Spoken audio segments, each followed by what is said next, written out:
Juneteenth, everybody! Happy Juneteenth, Uptown!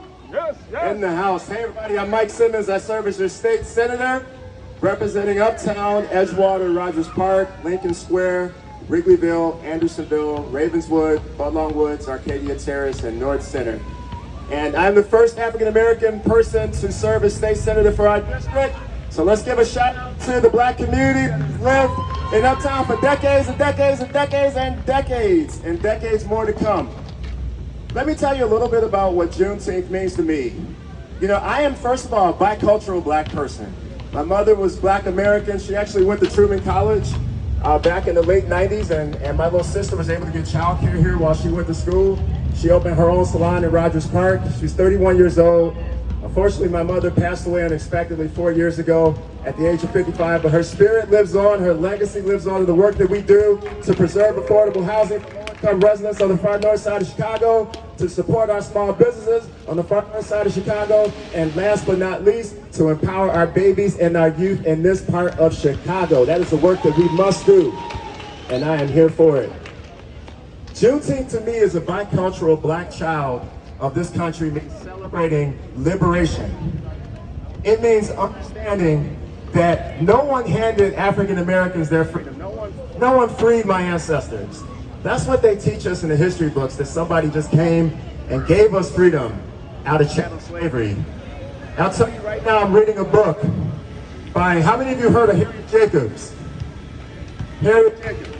It's a very strong black woman that was enslaved, that hid in a closet in a house for 7 years. Harriet Jacobs. She was a slave in North Carolina. She hid in a closet that was 3 feet by 6 inches for 7 years, trying to flee her captors so that she could see her children. So that she could see her children out of a crack in a closet. And Harriet Jacobs was able to escape all the way to the north, and she became an abolitionist.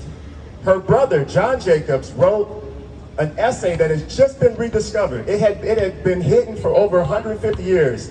He ran away also, all the way to Rhode Island, and he got on a boat and he got all the way to Australia. And somebody in Australia let him publish this book. The book is called A True Story of Slavery, the United States, run by 600,000 despots. And his story is written with the anger and the rage that is righteous upon a people who have been oppressed for 400 years in this country. Amen. So I invite you to read that book. I'm reading it right now. It just got published by the University of Chicago, and it is an excellent piece that talks about what Juneteenth is really about, which is black people like John Jacobs and Harriet Jacobs, and my great-great-grandfather who fought in the Civil War, who was a runaway slave.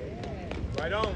Who fought on the side of the Union to free his mother and his grandmothers that had been captured from Africa, and to free his children and his nieces and nephews. And 4 million black people who were held in chains in this country, in the United States of America. I am a descendant of those people who freed themselves. Yeah. You out here that are black folks are a descendant of people who fought back and who had agency. No one gave them nothing. They took their freedom. And so as your state senator, I'm here to speak truth to that power.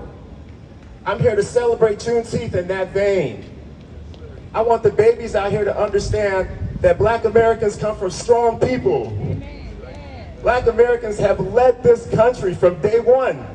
Since 1619, when 20 people showed up who were taken from what is now known as Angola, that was run by a beautiful black queen named Nzinga. And that is what we have to teach our babies every year on Juneteenth, that black folks, we brought out liberation for our people.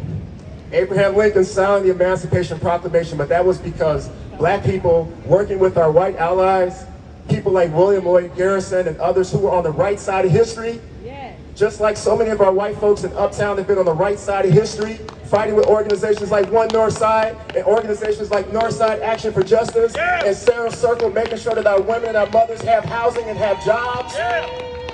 And so many other organizations here, Communities Partnering for Peace, and making sure our babies are safe and they have jobs and that they can walk down these streets and people are not going to just walk them off the sidewalk like they don't exist, and they don't end up being traumatized and going out there and passing that pain on to other people. That's what Juneteenth is all about. That's what Juneteenth is. And it wasn't until 4 years ago that it even became a federal holiday. So we got a lot to make up for. We got a lot to catch up on. We got a lot to celebrate. I love celebrating. We can't fight back against oppression if we don't celebrate our work and celebrate our trials and tribulations. Celebrate our ancestors, celebrate ourselves.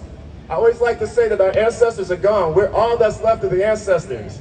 And we are ancestors in the making. You are an ancestor in the making. You are an ancestor in the making. Sister right here with the beautiful dreadlocks, you are an ancestor in the making. That's right. My intern Matthew right here, you are an ancestor in the making. Eric Butler, you are an ancestor in the making. Brother, thank you. Thank you so much, everybody. I'm State Senator Mike Simmons. If you see me walking down the street, say hello. You can call me Mike. I'm the guy with the dreadlocks, the freeform dreadlocks. I'm real low key, but I'm a state senator for 250,000 people in our district, and I enjoy fighting this good fight. So thank you so much, everybody. I love y'all. Happy Juneteenth. Yes, sir. Yes. And now we're going to do a raffle.